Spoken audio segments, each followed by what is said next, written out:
Thanks so much for joining us for the second part of the second installment of our four-part series on Future You. Thank you for prioritizing your future self and for taking the first step towards building not only your rich retirement, but as we'll learn today, a rich life that you can live now and one that you can look forward to living with a high degree of certainty. Today's message really is that life is short and we only really get one shot at it. There's no dress rehearsal for life. Once it's done, it's done. So we need to make the best of it. For those of you who don't know me, my name is Mark. I'm a lifestyle financial planner, and I'm building a life that I don't need to retire from, as I alluded to last week. I'm building and living my rich life now by understanding and utilizing the resources that I have at my disposal now, those that will become available to me and those that I will need to become available to me. But more on that in next week's session. Before we get started, just some housekeeping. This is an informal discussion, hopefully not just with myself. Thanks, Eva and Marcus. So feel free to jump in at any time with questions or comments that you've got. We've got one very leading poll question, which will set the tone for the conversation today. So yeah, you can engage with that. We'll run for 45 minutes, finishing promptly on time. And then just lastly on the format, so today and every Tuesday session is a theoretical one where I part my thoughts of wisdom on to you. And then Friday sessions are practical. So hopefully, kind of, Marcus, as you alluded to, you sit and think on these concepts and you do some introspective work. And if you could do that between now and Friday, that would be great. And then in Friday, we can work through your practical examples. So if we don't have practical examples to work through, I will build on from the Future You example that we did last week and show you how we can reverse engineer this perfect life, rich life that you can live now. So Marcus, let's start with the first set of poll questions, please.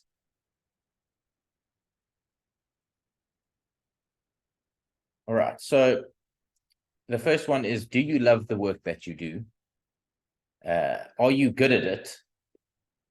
Do you feel sufficiently paid for it? And does the world need your skill?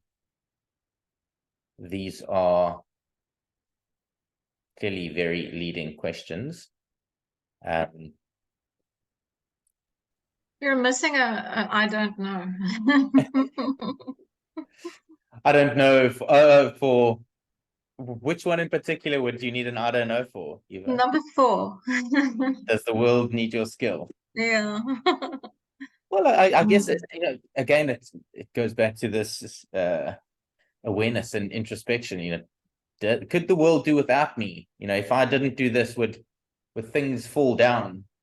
And I guess it's in the greater perspective. It's look, if you didn't do the thing, would the world fall down? Probably not. But the skill set that you have and that you bring, is it valued? And I think that's the concept or the idea. Is it necessary? So yeah, these are very leading questions, and they lead us into our chat today on the Japanese concept of ikigai, which translates into that which makes life worth living. So, and this is the foundational principle of the universal concept of purpose. So that which makes life worth living equates to our purpose. It combines 4 elements. So what you love, Marcus, maybe you can bring up the picture for us. What you love, cool. What you are good at, what the world needs, and what you can get paid for. So if we look at that image, those 4 elements overlap, right? And they overlap to areas of passion, mission, profession, and vocation. And in the center of that, we've got this concept, ikigai. We play many roles in life: parent, child, employer, employee, coach, teacher, partner, spouse. you name it, right? And all of these roles in isolation are important, but they are not our life's purpose. The purpose is not a role or a goal, but rather it's an aim. It's a way of being. It's a mindset that we're trying to create, to awaken, to grow, to continually give, and to make a difference to others. But that's ultimately why we are here, and that's what we bring to the work that we do, right? The work that we do with others. Once you've got purpose, you've got direction and conviction in the things that you do. It's purpose that puts us on the hook. Seth Godin is an author. I'm not sure if you read any of his books, but he's got a lot of marketing books, and he speaks about putting yourself on the hook, right? Putting yourself on the hook to yourself and to others. And once you take that step and put yourself on the hook, you can't undo it, because you've kind of told everybody, this is what I'm here for, this is what I'm doing. It's kind of like this webinar, right? We're on the hook to do it, and whether somebody shows up or not, we've got to do it. But we put it out there, and people registered, and Eva's attended, and we're on the hook to deliver. So, once you're on the hook, you're accountable. And typically, he's talking about being accountable to others, but I think in the context of Ikigai, it's being on the hook to ourselves, right? To do the things we say are important in our life. In the context of today, being on the hook is living an amazing life for ourselves. Without purpose and conviction, it's very easy to go through life coasting, Marcus, and this is what we were talking about, right? So coasting is maybe a negative connotation, but it's doing the things that society says we should do. It's work hard, sacrifice today, or pay yourself first so you can live better tomorrow. Sacrifice today in lieu of a better tomorrow. And when you get to retirement, then you can start living. In last week's webinar, we built out what this retirement story should look like, right? So how do we build a retirement that you've got something to actually look forward to, so that when you stop one day, you're excited for the life that you're going to lead, not only because it's financially catered for, but because it's you've got things to do, things that you didn't do before. And today what we're trying to get to is, how do we find that balance? How do we make sure that you're living a life of purpose, a meaningful life today, and into the future? So without this purpose and this conviction, this kind of brings us to the first real problem that we're faced with. And it's what we tend to do. So it's put off living and building a meaningful life today in lieu of the grind, right? So grinding it out now and then living it up one day. I think this is something society also instills in us. It's like, you have to work hard and you've got to suck it up, and these are the hard years, and while that is true, and you definitely do need to pay your dues in your career and in life, I think it can become something that if you don't address it, almost is a mantra that you live by. It's this is the grind, this is what I've got to do, this is what it's expected of me, and one day I'll reap the benefits of it.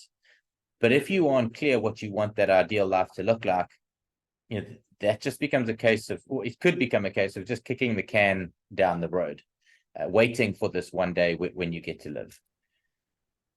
The problem with the grind is that it comes at a cost. I think that's what I was alluding to. So it comes at a cost of lost relationships with your children, with your spouse, with your family. It also tends to come at the cost of poor health choices, right? Because we're constantly grinding.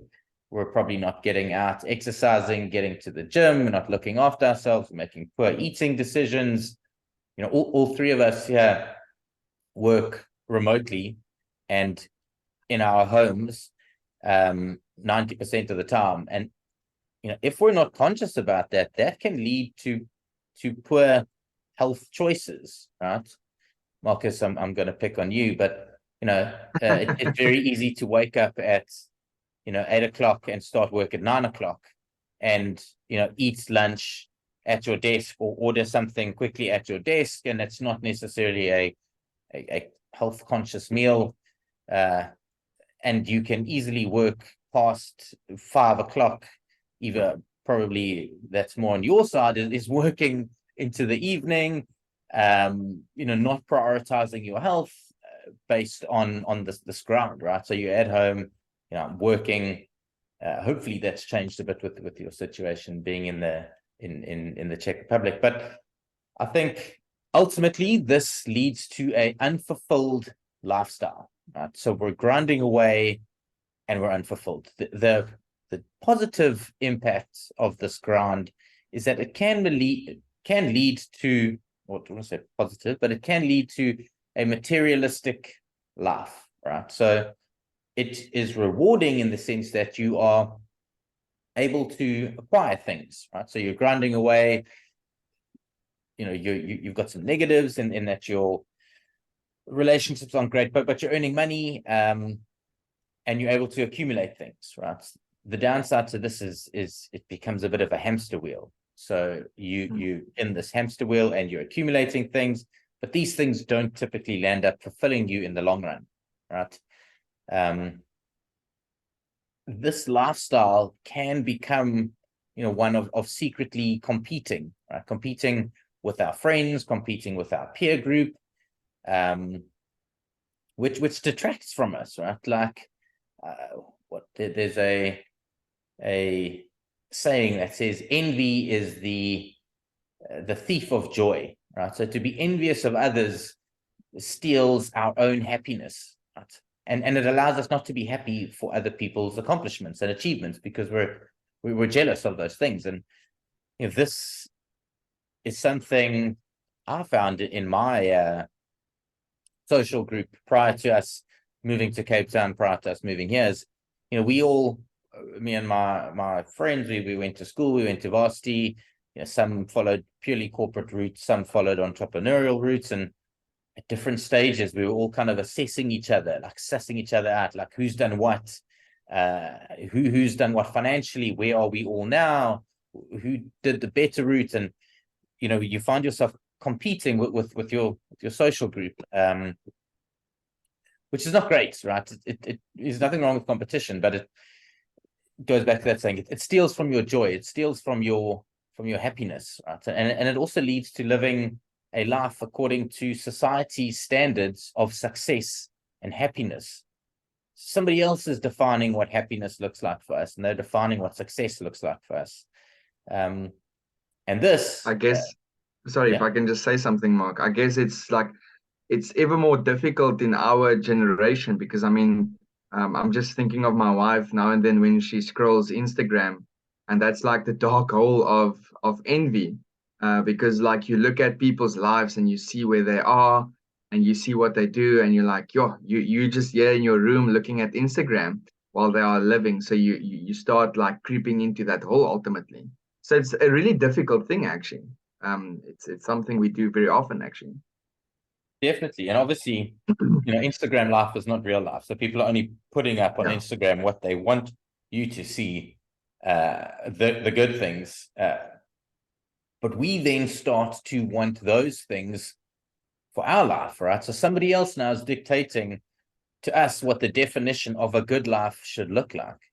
And it becomes very blurred, very murky. It's, I also follow all of these people on Instagram, and you see the travels that they do and the places that they go. And you start to think, well, that's what I need for my life, right? I'm only successful if I can take 2 international holidays a year. If I can go stay in these fancy places, or I can travel to this, so I can acquire these things. But who said from the beginning that stuff is going to make you happy? You're going to feel happy because you're feeling accomplished and that you're able to do it. But is that what truly makes you happy?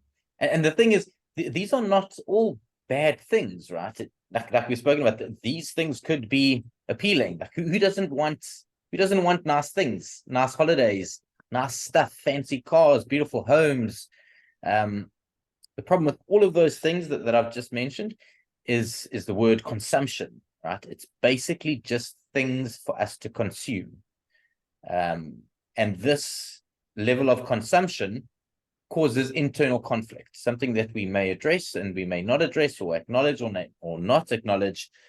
But this internal conflict is super hard to deal with, and it leads to, I mentioned the hamster wheel, but now I'm going to talk about something called the hedonic treadmill. So you're kind of on this treadmill of consumption. You're trying to earn more money, to do more things, to buy more stuff. And basically, the hedonic treadmill states that once we achieve a certain level of happiness, accumulation loses its effect.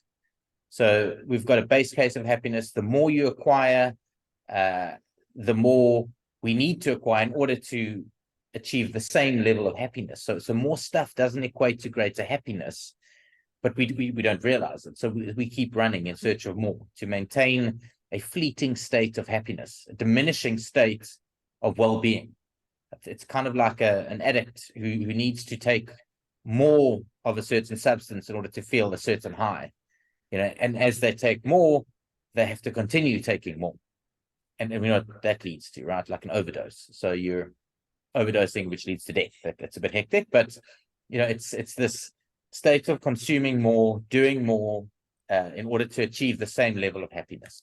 So, going back to the conflict, once you're on this thing, that you've got an idea that it's not good for you, but it's very hard to stop, and we don't think we can stop, right? So we feel like we need to keep earning more, we need to keep slogging away to make more money.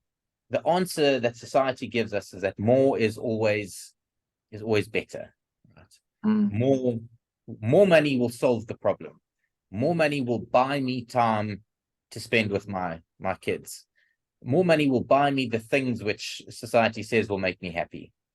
But what this leads us to do is to bury our feelings of dissatisfaction through more, right? For the privilege of living a life that society approves of. So the outcome of more is stuff which externally society approves of, and they praise you for that. But on the inside, we're truly unhappy, as this pursuit of more actually takes us away from doing the things which deep down make us happy, spending time with the people we love, we care about, but we can't because we're on this treadmill trying to accumulate more. The problem with this is that there are very serious what if / consequences that could play out, right, in search of more. It's what if we don't build those relationships with our kids, and they turn out to be spoiled brats, right? Like, this is the scenario that plays out all the time. It's you want to provide for your kids, to give them the best, the clothes, the schooling, the sports, all of that stuff. So you have to work harder, but that means you can't be present in their lives. And if you're not present, somebody else ends up raising them, and your kids turn out to be entitled little beings who never had guidance from you. And now, when you eventually stop at retirement, as society says your kids are, 20, 30, 40, and they don't want anything to do with you, right? Because you weren't there. So that's a consequence. What if we don't look after our health and something happens? This is huge. Like, in our practice, we've got varying age groups of clients, but the scariest thing for me is, we've got two clients that we've worked with under the age of 30 who have both experienced burnout. Like, that is just mind-blowing for me. How can you, at 30 years old, well, one of them was 28, push yourself to that limit where your body just packs up, right? And then do it again. And I think in this example, it's just in search of more, right? So the other side of it is, if you keep going and you don't heed these signs, you get to a point where your body kind of just packs in, right? Heart attacks, strokes. These are all negative consequences of more. Relationships, in search of more, you tend not to give your marriage the attention and love it deserves, neglecting that, taking it for granted. And what if that too ends, right? it may seem like a hypothetical that's not going to happen because you're doing these things in search of a greater perceived life for you and your family. But all they want is time with you. And it's very hard to see that when you're trying to do the things that society says you need to do for those people. So all of our intentions may be good, but there are some very possible negative what if scenarios here. And I think the worst one is what happens if we don't actually get to retirement. So what if it's too late? What if we manage to hold on to the relationships? What if we manage to save enough to start living at some point in time? And then before we get there, out of nowhere, something happens. Right? You could get hit by a bus and die. You could have a heart attack in your sleep and die. And then what? Then it's all for nothing. All of this consumption and trying to meet what society says we should meet and be, and then we don't even get to enjoy it. Right? We don't get there. So that's like on the extreme, but that's a very real possibility. If you manage to make it through this working career unscathed, with your spouse, with your kids, with your things, and then you don't get to enjoy them. That's a horrible scenario. So that's pretty bleak, right? And we're not here to talk about just that. We're here to talk about what the possible solution is. And I think, similarly to building out a perfect retirement, you really do have the opportunity to do the same thing with your current life. You've got the opportunity to design your perfect life, right? Day-to-day living. Doesn't mean that it will be easy, but you really do have the opportunity to do that.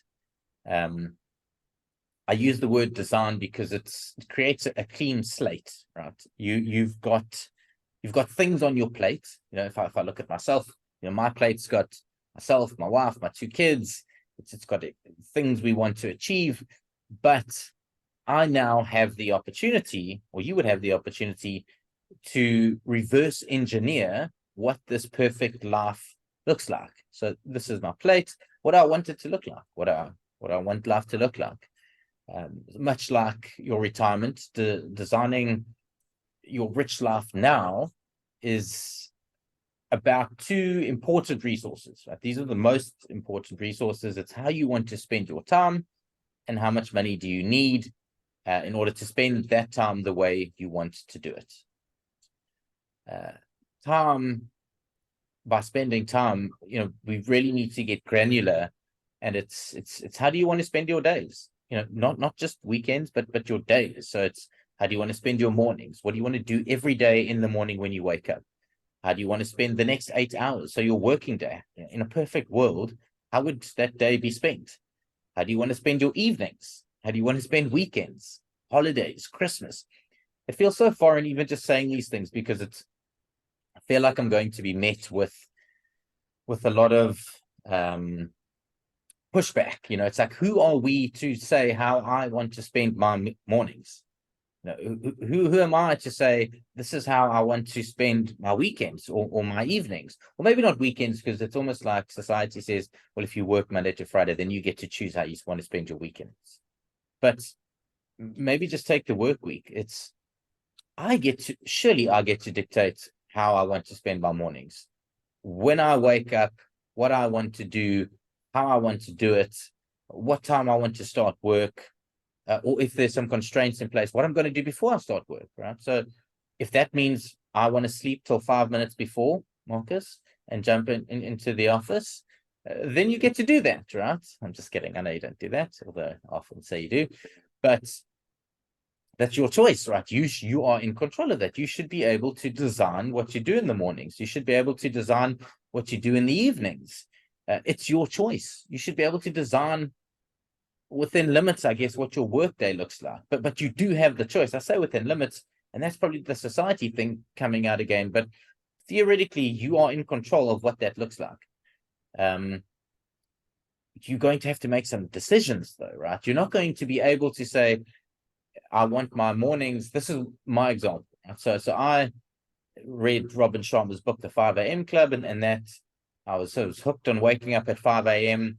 and doing the 20-20-20 formula, which is 20 minutes of exercise, 20 minutes of meditation, and 20 minutes of growth. So I wanted to do yoga in the morning, I wanted to meditate, and then I wanted to do 20 minutes of Portuguese lessons. And I wanted my evenings to be filled with fun things like going out and seeing friends and socializing and time with my kids. But those two things didn't tie up. I couldn't go to bed at 11 or 12 o'clock and think that I could wake up at 5 o'clock. I did do that. I tried to do that, but it was a schlep. It was horrible waking up at 5 o'clock. It was an effort, and eventually you train yourself into doing it. But I was tired then throughout the day. So I had to figure out, what does that mean for me? What does that look like? And I had to come to the agreement that I need to be in bed by a certain time so that I can get a certain number of hours sleep. I had to make that trade-off for myself, but this is my life, right? This is what I'm talking about here. This is designing your life in a way that suits you, in a way that fulfills you. So if I want my mornings to look like this, my evenings need to look like this. If I'm not prepared to change my evenings, then I need to change my mornings. So it's my life. I get to decide what it looks like. I think, there's a saying that says how does it go? It's like you can't have everything. You can't have everything, but you can have anything, right? So you can't have all of it, but you can choose which parts of it you can have.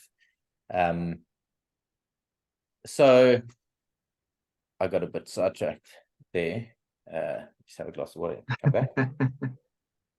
Yeah, so designing your mornings, your days, your evenings, your weekends, your holidays, your Christmases, and importantly, designing who are the people that you want to spend this time with. It seems so obvious, but we really do need to be intentional about these things, right? You need to be intentional about who you want to spend your time with, when you want to spend it, and how you want to spend it. Then we can kind of move on to understand what are the non-negotiable things that you want for your life. And this is personal, right? It's what do you want for your life? So what do you want from a house? What does a house mean to you? A house right now in my life means something completely different than what it did when I just got married. When I got married, admittedly, it was a sign to people that I have this asset, that I've acquired this, but it was a home. It was a place for us to build a family. And now a house for me is, I don't really care for. I want to live in some place that looks half decent and is homely, but I don't need to own it. It doesn't need to belong to me. That's not important at this stage of my life. Maybe later it will become important again, but where I am now, it's not important that I own it. Back in SA with my social circle, people would look upon me to say, "What do you mean you're renting? How can you be renting?" There's this pressure to own your assets, to own your house. It's not like that for me anymore. So what do you want from a house? What do you want from a car? Same thing with cars. We have one car that we share as a family now. It's because we live in Europe, but that's a tiny little car. We have a little Audi A1. That's it. In a previous world, in a previous life, we had multiple cars. We had a big Jeep and a little Audi. We had multiple things. We had 3 Jeeps along the way, which was cool and fun. It was important at that time. It's not so much now, only through experience, right? It's like, so what do you want? What do you want from a house, your car? What do you want from your holidays? What do you want from your clothes, from furniture? You get to decide these things. Like sometimes it's so obvious, but we feel like we don't have the decision. It's you get to choose what you want to wear, what you want to look like, what that says about you. You need to be comfortable with the outcome of that. So, I think since moving online, I decided I'm not wearing collared shirts anymore. I don't need to dress up and look fancy and try and make an impression. So I'm not going to wear smart shirts. I put some on the other day to take some photos, and my kids are like, "Whoa, what are you wearing, Dad?" I was like, "They've never seen me like that." I've still got all of the clothes, but it's my choice. I get to decide, and I get to just deal with the consequences, I guess. Some people may look at it and say, this is unprofessional. I want a financial planner who's in a suit and tie. And that's just not me, right? So if my appearance is going to detract from what you think of me, then I've got to deal with that. It may mean we work with people or we don't. But I get to make the decision. So another example quickly is, we recently bought a secondhand new couch, right? So we've got 2 living spaces, and we needed a couch, and I wasn't going to buy. I didn't want to spend a lot of money, but I found an amazing couch, and this couch, it was a great deal, and I love a good deal, so it was a nice couch at a good price. And I promise you, the feeling that I feel when I walk upstairs and I see that couch and I go sit on it, you can't actually put a price on it. It's insignificant, but it actually means so much to me. Partly because it was a good price, and I got a good deal, and it's really nice. But it's just a feeling, right? So I'm not saying remove these things. That's a material possession in my life, but it does so much for me, right? And we can't remove these material things, because some of them make our life easier, and they make our life a lot more comfortable. But you get to decide what you include in your life, what those things are, what you want. And I think it's about being intentional about what you buy and the reason that you spend your money on it. Yeah, I guess what like when you spoke about people saying that you can't dress the way you want to dress, that's what an advisor should look like, and not working with you, that's against society creeping up on your door and saying that this is the way it should be done. You should conform to this, otherwise the rest of society won't work for you. I guess it's important to stay aware in that moment that, look, this is a moment, this is a deciding factor where you can conform back to that and not live the life you design ultimately. And I've experienced something like that as well before, where someone said that, because I spoke to them about the concept of just having enough, and they were like, no, that's so silly. You should try to make as much money as you want to. But then if you look at that person's life, he's hardly spending time with his wife. He's hardly spending time with, he's hardly even able to take my call. And he used to be my best friend. And at some point in his life, I'm sure he's probably going to realize, like, snap, I need to, like, I've neglected all of these things because of society. So, yeah, it's a really powerful testimony, actually, that as well. And keeping to that as well, reminding yourself, like, this is why I'm doing it, and why I'm not doing it, I guess. Yeah, I hope that makes sense. It does make sense. But I also think we need to be careful about judging other people's decisions, right? So, yeah, that friend of yours, he could decide that his perfect life is one of consumption, right? Of having more. It's probably not the case, right? And down the line, that he will look back with regrets. But I think that the thing is, if you start making that judgment on him, you are basically being like society, right? You are, and I'm not here to say anything bad about you. Yeah. But I think this is the whole thing. It's like, live your life, right? Intentionally. Design your life intentionally, and don't pass judgment on others, right? Whatever they're choosing to do is their story. You can tell them why you're doing what you're doing, and that's what we're doing here. We're sharing this concept and this message and this thought process, and maybe it works for you. I think that's what we're trying to do here, is that the outcome would be one where you're fulfilled. Because when you're in this consumption-driven life and more, it can be fulfilling, right? In the short term. So it is fulfilling when you go and, you can go to whatever, the waterfront markets, and buy whatever you want, right? You can walk into a store and buy whatever you want without having to worry about it. Excuse me. That is, in the moment, fulfilling, right? That would feel good, which that need being met is going to tie into your, well, now I need to keep doing more, right? If I keep doing more, I can keep doing this stuff. and what we're saying is then that leads to the hedonic treadmill. So you have to just do more and more and more and more, so we know where the story is going to go. And then the end result is what we spoke about earlier. So the lost relationships, because you're in search of more, the health, all of those things, right? So we're trying to change that thought process, but through design and purpose initially. So if you know how you want to spend your time and with who you want to spend it and when you want to spend it, and maybe just that the when part is super important, right? And again, I bring it back to me, but if you've got young kids like I do, there are only so many holidays that you get to experience with them. There are only so many years that they actually want you as involved in your life, in their life, as you can be, right? So initially, it's only for a short period of time, while they still want me around, right? While I'm still cool dad in their eyes. After like 12, 13, I'm probably not going to be that person in their eyes any longer. And if I haven't been around to be that person, well, then I've missed that. I've missed that opportunity to connect with my kids and experience that. After that, I'm very happy to be present in their lives now. And for when they get to 13, kick me to the curb and be like, cool, dad, I'm off to do my thing. Hopefully I've instilled some really good morals and ethics and thought processes and all of this stuff on them so that they've got the best chance to succeed. But also, I'm not going to regret after that spending time on doing other things, right? I can, I don't know, do whatever I want then because I've had the time to do this now.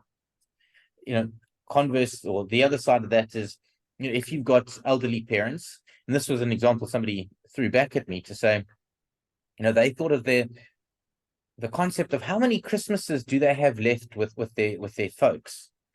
And, when you think of it like that, it's, you can forget everything, right? I look at my mom, and we've got our issues and our differences, and which always show up whenever we engage together. They show up, if it's on the phone, if it's in person, and it's very hard to put those things aside. But thinking of it in the concept of, look, my mom's 65, how many Christmases do I really have left with her? I don't know. It could be one, it could be 25, but what if it's only one? So let me show up with that mentality when I spend time with her. Let me bring that to the table so that I get the most out of this relationship while it's still there. And that's a choice. I can do that or not do it. And if I do it, potentially it leads to a great outcome, and potentially it doesnn't, because it's a person, so she's also got to come with a similar mindset.